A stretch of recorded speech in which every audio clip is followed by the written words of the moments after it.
sure he was nominated for an Oscar for Best Actor. But my opinion, I think it's his best performance. I think it is too, and I think it's his bravest too. And I think it was at the perfect time in his career when people still saw him as the everyman. You know, Oliver Stone had the choice of they had spoken with Harrison Ford and Mel Gibson as well about taking the part, and Kevin Costner only did it because he had a conversation with his wife, and his wife convinced him, "You got to do this movie. This is going to be one of those time vault movies." And so, yeah, Costner works perfectly for it, and he's not showboaty. He's not flashy. He kind of represents the America at that time when our optimism was being shattered. I mean, as a country, and he wants to make it. He wants to make it right. And he believes in truth, justice, and the American way. I mean, as corny as it sounds, that's what he represents in the movie. So yeah, I think he was ideally suited for it. He is wonderful with it, as are all the colorful character actors. I mean, you'd be hard pressed to find a better assembled cast for any movie. Yes, I'm sure. Robert Altman probably took some tips from it. But Kevin Costner, I mean, I appreciate that a lot in an actor when they're able to get away from their vanity, and as Oliver Stone says in the commentary, like he hides behind those glasses, and it's not, oh hey, I'm Kevin Costner, I'm a leading actor, I'm a pretty boy. He's right into the character, seriously, and as you say, very honestly, and it's that honesty, whether it's he himself or the character, that, as I say again, is the anchor of the picture. And I know Oliver Stone said in the commentary that he considers this like his godfather.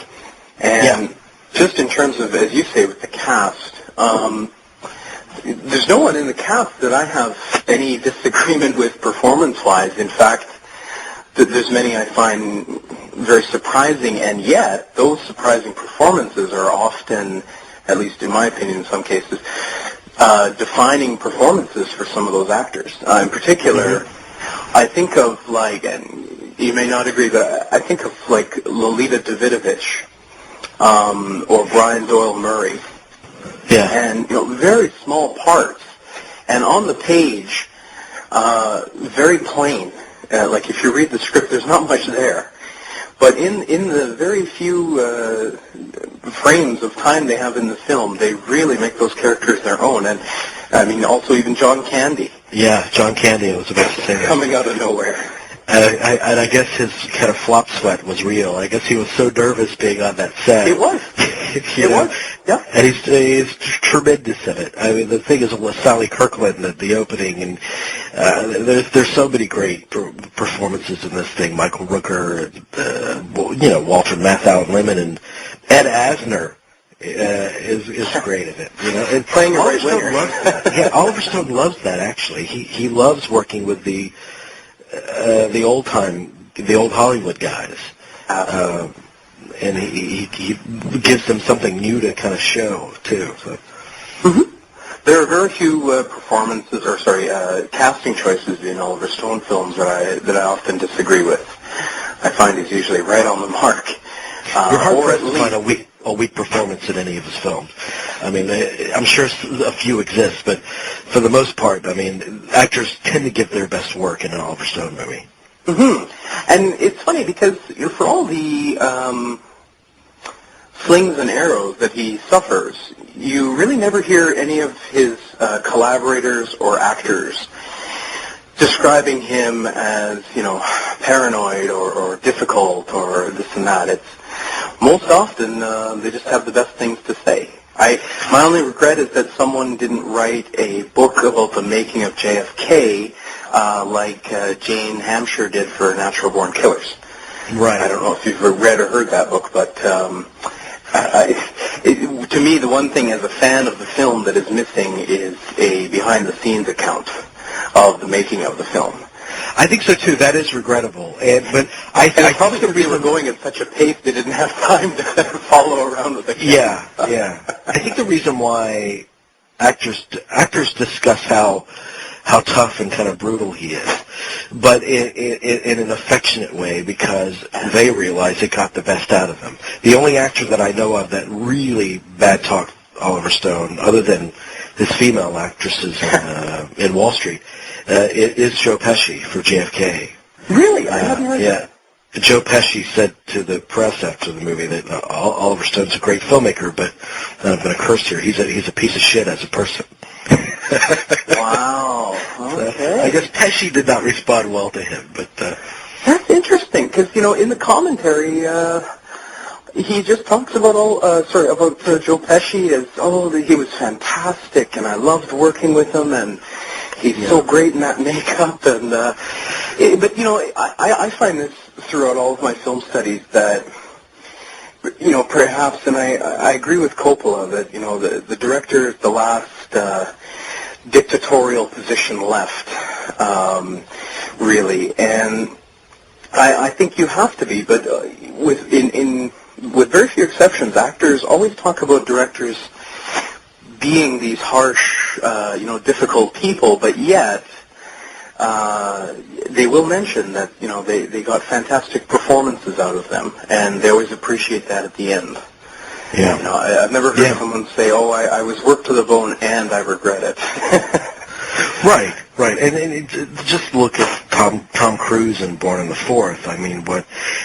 Also, he uses Tom Cruise in Born on the Fourth much like the way he uses Kevin Costner. I mean, in JFK, Tom Cruise is the all-American boy, and then he completely rips him open.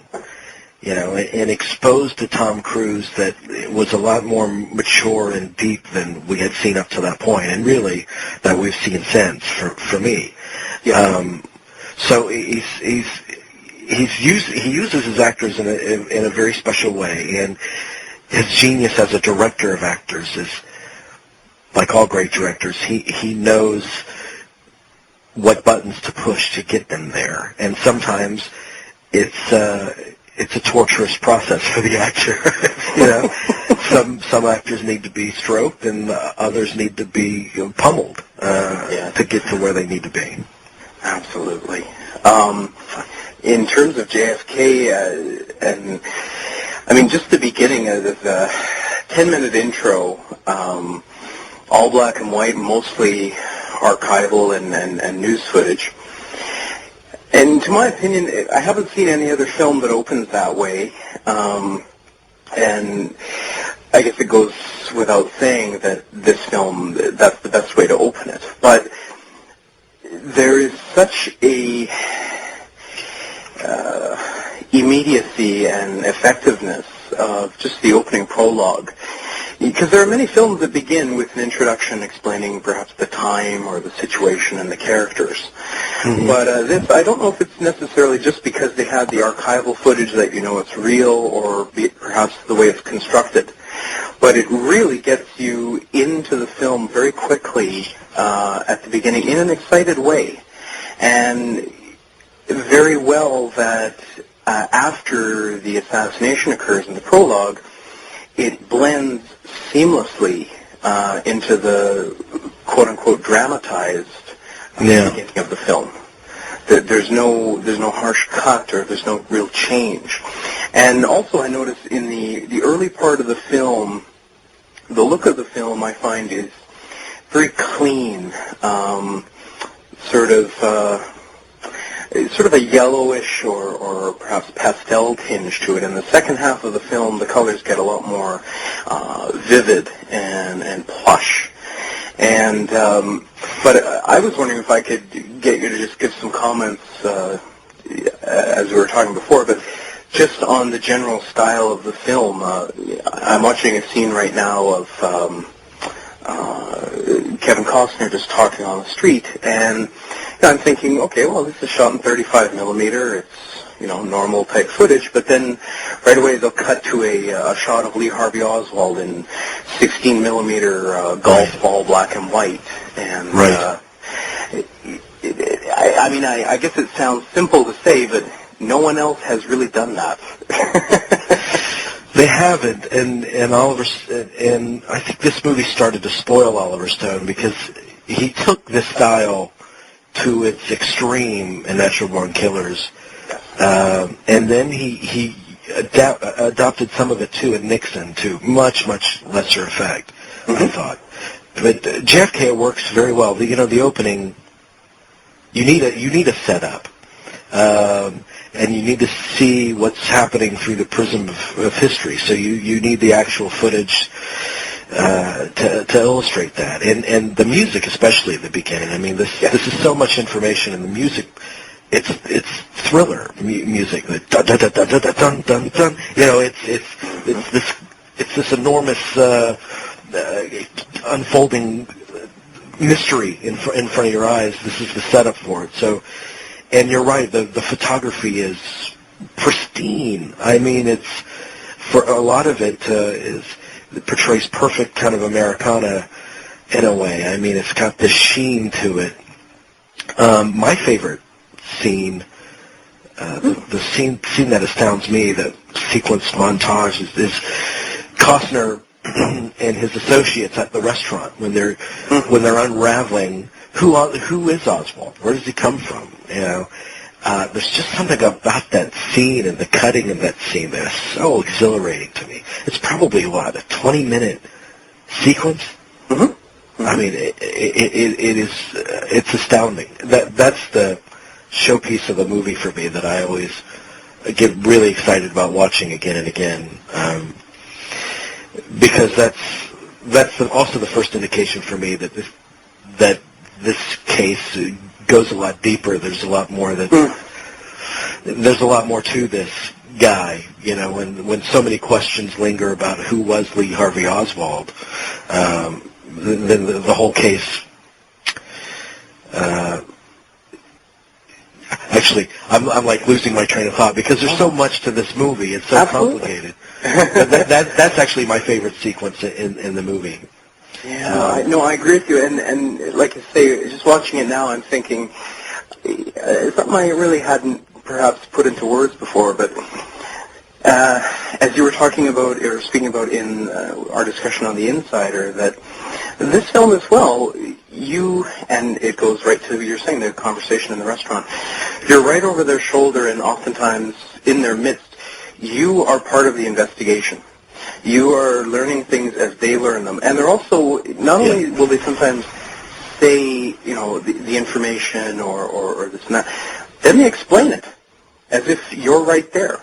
And that kind of involvement, as you say, even if the scene was fantastically shot and the dialogue and such, but to as well involve the spectator that way, it is, again, just another fantastic touch of engagement, I feel, for the audience.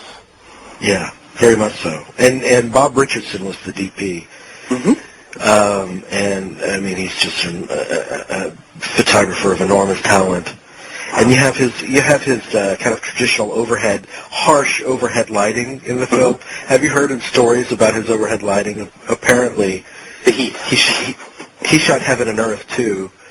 I think, maybe it was The Doors, but someone's hair caught on fire. It was so intense, his lighting. But that's the look that he's given to his work with Oliver Stone. It's a signature kind of look that he has. Well, to me, it's a controlled wildness. It's as though at any moment he can shoot it in a fever pitch, or he can shoot it just still on a tripod. And either will work for him. It's just he decides which flourish he's going to use, and 100% of the time he's right. I know that they won the Oscar for cinematography and editing, which I think is incredibly deserved, but also kind of surprising given the nature of the Oscars. But I think they had to recognize both the photography, but especially the editing. And as you were saying, your friend had mentioned it was the first film of the 90s. I have to completely agree, even if we're just talking about the editing style, because You can't tell me that music videos and MTV type things weren't influenced by this. And also, to me, it's the kind of film I like where you have 4 editors working as a team, working on each other's stuff, but then working on other stuff, and then the director is walking between the rooms supervising. It's a fantastic collaborative effort.